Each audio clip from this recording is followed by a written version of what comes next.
It's your girl Pivotal. We're here at the Blast. Listen, I'm here with my boy LS3, and you are not ready because we too turned up. Too turned up. We are too turned up. Say hello. Hey everybody, how you doing, man? LS3 is in the house. LS3 is in the house. BYOBB. Bring your own Bible, baby. You already know. Listen, talk to us. You are under Bishop Flynn, right? And you do a lot with the youth there. Tell us the name of your ministry. Absolutely. The name of the ministry is HJF Memorial Tabernacle. Shout out. It's up under the Firstborn Church of the Living God Incorporated. So, you want to give a shout out? Yeah, shout out to Firstborn, to the youth, to the missionaries, ministers, everybody. That's it. Now, this says also that you do a lot with dance and stuff like that. Yeah. Tell me about that. How did you start? Because that's where you started, right? First. I'm a dancer first. Everybody, you know, they know me from my rapping and stuff like that. But a lot of people don't know I dance. So I really came up under my sister back in the day. Back in the day, that sort of thing. She's real praise God. Okay. Like she taught me pretty much everything I know. You know, then I started venturing out on some new things. Alicia. Shout out, Shalisha. My sister, shout out. Like I said, I ventured out into something else called Crumpin', which stands for Kingdom Radically Uplifting Praise. That's you it. know what I'm saying? Mighty praise. That's it. And then from then on, you know what I'm saying, God done blessed me to where I could teach other people, not just my church, but other dance groups within the community as well. Oh, wow. So, you know. That's awesome too. I mean, when you talk about crumping, you're really talking about taking back what really belongs to the kingdom. Talk to me about that. How has that been? Because we at BYOBB, we look at crumping and we're like, wow, that's just that's a radical praise, man. Talk to me about that. It's radical, man. I tell you, man. At first, I ain't gonna lie now. Some churches wasn't so prone to the way and the dance style of it, but you know, my daddy gave me a scripture. It involved David dancing, you know that. That's it. And I used that to, you know what I'm saying, put it in the perspective for older saints, you know what I'm saying? That's awesome. So praise God for the wisdom of your dad. Yeah. Praise God for the wisdom of your dad. That's awesome, because so often we meet people who don't have that kind of support and whose gift gets shut down immediately because of that religious spirit. But you had a father in your life that's encouraging you and saying, no, bro, dance like David danced, son. Let's go in, right? Let's go in. Let's go in. That's awesome. So talk to me. Listen, let me tell you how we found out about you, right? Yeah. My husband, who is the editor, one of the editors, right, was watching and going through videos, and we saw the video, and listen, our school, the children at the ministry, everybody was too turned up. My children were like, we gotta find him. Where is he? And I started researching, and I was like, guess who I found? And they was like, no. And I'm telling you, the pickups in the morning, all the children that we bring, they love the song. How has Too Turned Up taken over the neighborhood? Man, Too Turned Up, man. It's really about, to tell you the truth. Yeah, it has. I never thought it would take me as far as it have. Like, you know, I'm not on the big screen yet. But God is like opening doors, like BYOBB, you know what I'm saying? So, like, Too Turned Up, man, with my boy Aaron Wills, he's also known as New Man, and he came in, he was like, man, I gotta get on that track. So, ever since then, man, I've been going to different churches, different events, and everybody just... It has gone viral. It really has. And that's how we found you. I mean, social media is so powerful, you know, and it does more for us than we ever imagined. You know, when the Lord talks about doing above all that we could ask or think, that's an example of it. You say, I didn't imagine it going there, but he did. Yeah. You know, and that's the beauty of it. And the way that I contacted you was your social media page, which is like, you know, all viral. So that's the awesome thing. So it's like almost like the Lord is your marketer, and he's doing it on your behalf while you're sleeping, and he tells us he's going to be doing that. So it's an awesome thing. So what's going on with LS3 next? What can we expect from you? What can you expect?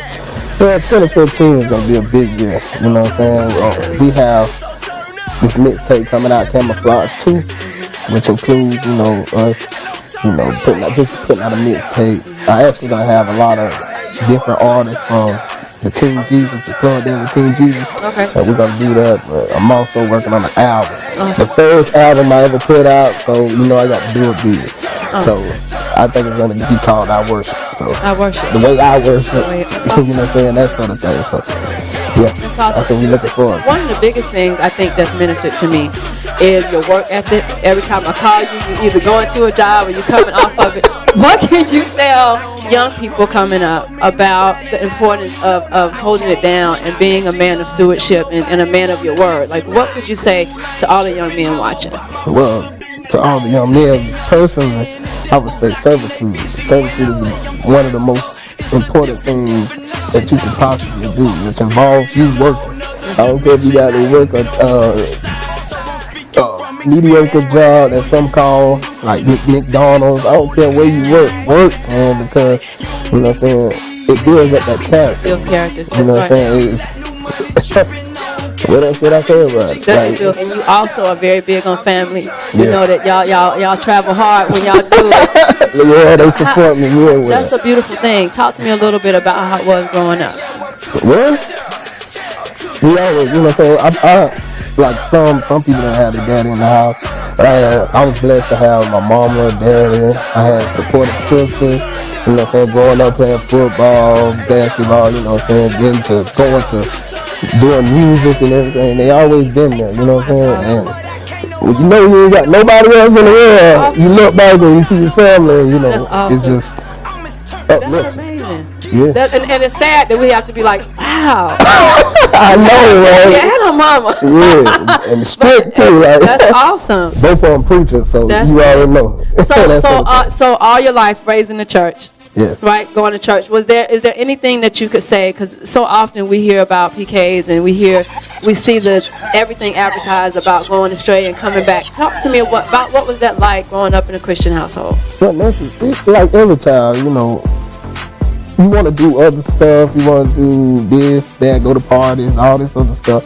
But you know, my upbringing caused me to be who I am today. You know what I'm saying? I don't too much care for the clubs. I don't too much care for drinking, smoking. I never drunk or smoked. You know what I'm saying? That's due to the household I was in. If you come in there smelling like smoke or drinking, you probably gonna get a whipping. You know what I'm saying? So that sort of thing. But as far as growing up in that household, like it seemed like we was made to go to church, but I actually enjoy going to church because if I always found something to do, playing the drums. Wow. I tried the keyboard at one time. You know, it didn't go as far as I wanted it, but like my mom and them, they bought me a keyboard, bought drums for me. You know what I'm saying? That sort of thing to keep me encouraged. But you know, like most people, they kind of fall out the church. I never fell out the church, so. I love church. You know this is the biggest testimony. Our Apostle Arnett always talks about one of the biggest testimonies is staying saved and God keeping you versus God having to deliver you every 10 minutes.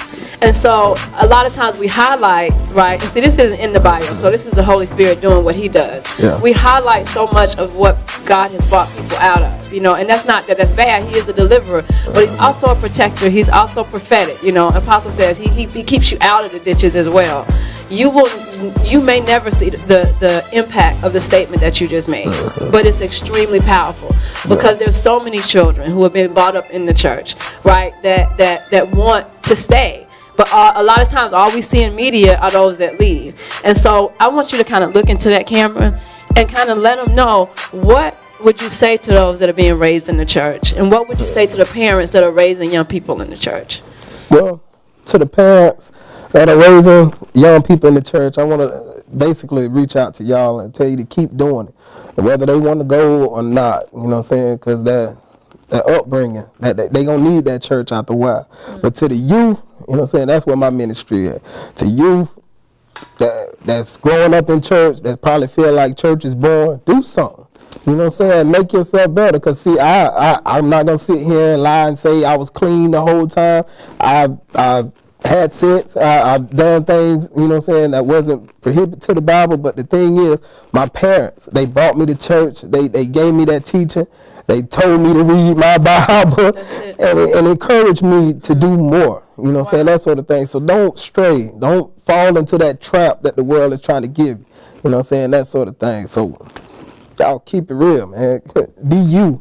Don't let nobody change you. Amen. And this is for me, right? One of the things that I think is so key is that you said there was always something for me to do. I found something to do. Yeah. What do we say to church leaders that have youth in the ministry to get them involved, to see where they are as where they are, and it being a good thing if it's sanctified versus throwing everything out. What would you say concerning that?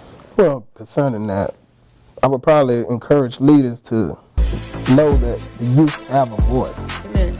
You know what I'm saying? The youth, they're not dumb by any means. Amen. To this world and everything else. And the thing is, like my pastor, when I was growing up, he allowed us to, in Sunday school, to tell what we learned. He allowed us to Amen.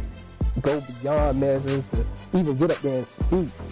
We took over the whole service on first Sundays for youth night. Like, parents didn't have nothing to do with it. All they did was oversee. All right, don't say nothing wrong. You know what I'm saying? That sort of thing. But we took over the church, you know what I'm saying? And I encourage leaders to give them a chance to do something. Whether it's prayer of the week, you know, how most basic churches, I know a lot of churches today, they're kind of sick. Come on, man. Let them do something. Whether it's playing the drums or learning how to do something, you know, teach them. Amen. Teach and let them do it. Let them run it. Let them go. Yeah. Don't trap them. Don't keep them in bondage, man. Let them be free. Amen. Free. Amen. So we about to get too turned up. We're about to break the knob. If y'all don't know what break the knob is, man, we're going to break the knob. It's so turned up. The knob no more. We lost the knob. We lost the knob. He brought it back. He brought it back. Yeah, he brought it back, man. He brought it back. Man, that was so funny. It's hilarious. Man, if you have not seen that video, it is hilarious. It's awesome. Yeah. It's awesome. And I think what I love about it is community. There's just so many shots for the community, and you can tell that you're active. You know, and that's a beautiful thing. So listen, it's been a wonderful thing having you here at the Blast. It's been enjoyable sitting here talking to you about Jesus. You know what I'm saying? That sort of thing. That's what we've been doing for months now. I know, right? Good. This bald-headed shit. Let's stop. Very powerful. Don't let them talk about being short. Don't let nobody spot your short. Yeah, my mama said a big thing comes to small package. Sure does. Your mama, she is so bright. She is so bright. I've been trying to get people to feel that for a minute. Your mama is on it. Yes, she is. That's what I'm talking about. Sure. Yes, she is. We're here with LS3, and we are excited about it because we too turned up. We too turned up. We broke the knob, lost the knob, all that. Stay tuned, man. It's LS3 and BYOBB here at the Blast. Yeah. Thanks for coming. Thank you. Appreciate it.